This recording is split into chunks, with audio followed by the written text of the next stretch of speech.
बहनों और भाइयों, मैं हूं आपका होस्ट जटाशंकर पंडित जी। आज इस एपिसोड में श्रीमद् भगवद गीता के अध्याय 1 के श्लोक 3 पश्यैता पांडुपुत्राणामाचार्य महती चमू व्यूढ़ा द्रुपद पुत्रेण तव शिष्येण धीनता की व्याख्या की जाएगी। चलिए शुरू करते हैं। महाभारत एवं पांडुपुत्राणाचार्य। महाभारत एक अद्वितीय ग्रंथ जिसमें भारतीय संस्कृति के विभिन्न पहलुओं को दर्शाया गया है, पांडुपुत्रों का एक महत्वपूर्ण चित्रण प्रस्तुत करता है। पांडुपुत्र, जिन्हें कलेक्टिवली पांडव के रूप में जाना जाता है, भीष्म, द्रोणाचार्य और कर्ण जैसे महान योद्धाओं के समकक्ष खड़े होते हैं। उनके 5 भाई युधिष्ठिर, भीम, अर्जुन, नकुल और सहदेव, प्रत्येक में एक अद्वितीय गुण और विशेषता है जो उन्हें अन्य पात्रों से अलग बनाता है। युधिष्ठिर, जो सत्य और धर्म के प्रतीक हैं, अपने न्यायप्रियता के कारण महाभारत की धुरी बनते हैं। दूसरी ओर भीम का शारीरिक बल और अपार साहस उन्हें एक अद्वितीय योद्धा बनाते हैं। अर्जुन, जो कि सर्वश्रेष्ठ धनुर्धर माने जाते हैं, में कार्मिकता और तर्क की गुणधर्मिता है। नकुल और सहदेव, जो अधिकतर सेवा और चिकित्सा के प्रतीक हैं, एक दूसरे के लिए सहयोग और समर्थन का प्रतीक बने हैं। पांडुपुत्रों की सफर में अनेक घटनाएं और विपत्तियां आती हैं, जैसे कि हार और बलिदान के क्षण जो उनकी सिद्धियों और व्यक्तित्व को विकसित करते हैं। उनका संघर्ष केवल बाह्य शत्रुओं से ही नहीं, बल्कि उनके आंतरिक द्वंद्वों से भी होता है, जिससे वे मानसिक और आत्मिक वृद्धि के मार्ग पर चलते हैं। जैसे जैसे महाभारत की कहानियां आगे बढ़ती हैं, पांडुपुत्रों की स्थिति का विकास और उनका जीवन शैली दिखती है, जो इस महाकाव्य के 3 मुख्य तत्वों धर्म, कर्म और मोक्ष के संदर्भ में सजीव होती है। धृष्टद्युम्न और उसका महत्व। धृष्टद्युम्न महाभारत के प्रमुख पात्रों में से एक हैं, जो पाठकों और विचारकों के लिए एक प्रेरणादायक व्यक्तित्व प्रस्तुत करते हैं। वह द्रुपद के पुत्र और पांडवों के समर्थ सहयोगी थे। उनका चरित्र न केवल युद्ध के मैदान में बल्कि रणनीतिक सोच और नेतृत्व कौशल के लिए भी महत्वपूर्ण था। धृष्टद्युम्न ने अपने ज्ञान और शिक्षा के माध्यम से न केवल एक महान योद्धा के रूप में पहचान बनाई, बल्कि एक कुशल नेता के रूप में भी उभरे। धृष्टद्युम्न की शिक्षा ने उन्हें निर्णायक क्षणों में प्रभावी निर्णय लेने की क्षमता दी। उनके पिता द्रुपद ने उन्हें एक उद्देश्यपूर्ण और न्यायप्रिय नेता के रूप में विकसित किया। उनका विशेष ध्यान पांडवों के प्रति वफादारी और कौरवों के प्रति प्रतिशोध की भावना पर था। इस प्रकार वह केवल अपने भौतिक कौशल के लिए ही नहीं, बल्कि मानसिक धैर्य और सोच समझ के लिए भी प्रसिद्ध हुए। युद्ध की भव्यता में धृष्टद्युम्न का योगदान कई दृष्टियों से महत्वपूर्ण है। उन्होंने कौरवों के खिलाफ निर्णायक लड़ाई के समय पांडवों को एकजुट करने का कार्य किया। युद्ध के दौरान उनकी नेतृत्व शैली ने कई योद्धाओं का मनोबल बढ़ाने में महत्वपूर्ण भूमिका निभाई।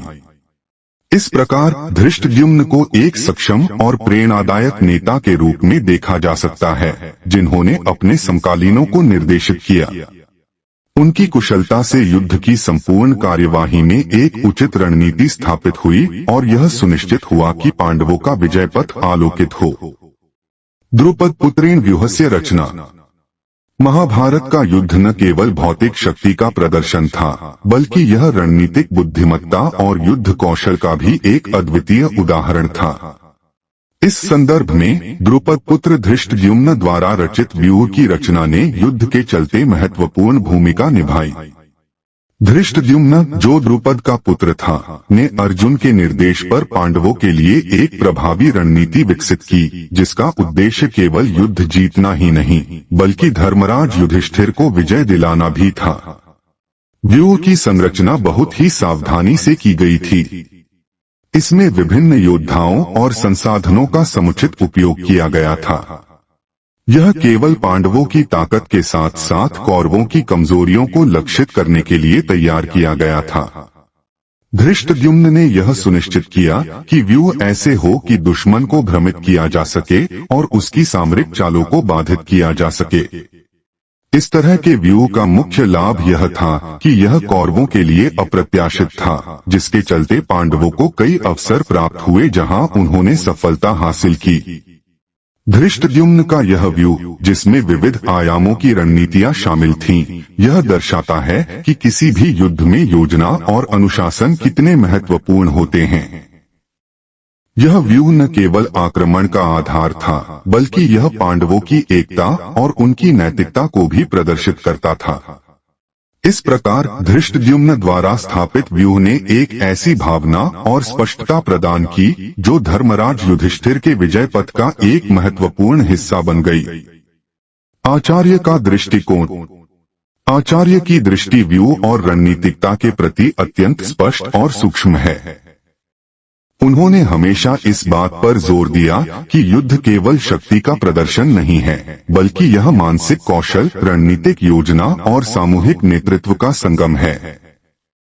आचार्य का ऐसा मानना है कि एक सच्चे योद्धा को न केवल शारीरिक ताकत की आवश्यकता होती है, बल्कि उसे मानसिक रूप से भी तैयार रहना चाहिए।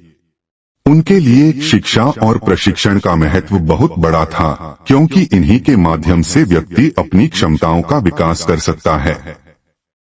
आचार्य ने यह स्पष्ट किया कि कठिनाइयों का सामना करने के लिए एक ठोस योजना बनानी चाहिए और इसके लिए शिक्षित होना अनिवार्य है। उनके अनुसार सही ज्ञान और अनुसंधान के बिना कोई भी व्यूह असफल हो सकता है। उन्होंने अपने शिष्यों को बताया कि ज्ञान केवल व्यक्तिगत लाभ के लिए नहीं, बल्कि समाज और राष्ट्र के उत्थान के लिए आवश्यक है। इस दृष्टिकोण ने उन्हें न केवल एक गुरु के रूप में, बल्कि एक महान नेता के रूप में भी स्थापित किया। आचार्य की सोच में शिष्टता और सम्मान का एक महत्वपूर्ण स्थान था। उन्होंने सिखाया कि युद्ध में भी एक योद्धा को अपने विरोधी का सम्मान करना चाहिए। उनकी विद्या की गहराई इसी समझ में निहित है। आइए हम इस दृष्टिकोण से आगे बढ़ते हैं और यह समझते हैं कि कैसे आचार्य के प्रशिक्षण और शिक्षा के माध्यम से पांडुपुत्रों ने अपने संघर्षों को उत्कृष्टता में तब्दील किया। उनकी शिक्षाएं आज भी प्रासंगिक हैं और हमें अपने जीवन में लागू करनी चाहिए। आज का एपिसोड यहीं समाप्त करते हैं। अगले एपिसोड में अगली व्याख्या के साथ उपस्थित होंगे। यदि यह व्याख्या आपके हृदय को कहीं स्पर्श कर जाए तो आभार रूप में आप इसे शेयर और लाइक करना बिल्कुल भी न भूलें। इस भगवत कार्य को जन जन तक पहुंचाने में हमारा सहयोग करें। धन्यवाद। इसी आशा के साथ आपसे विदा लेता हूं। जय जय श्री कृष्ण।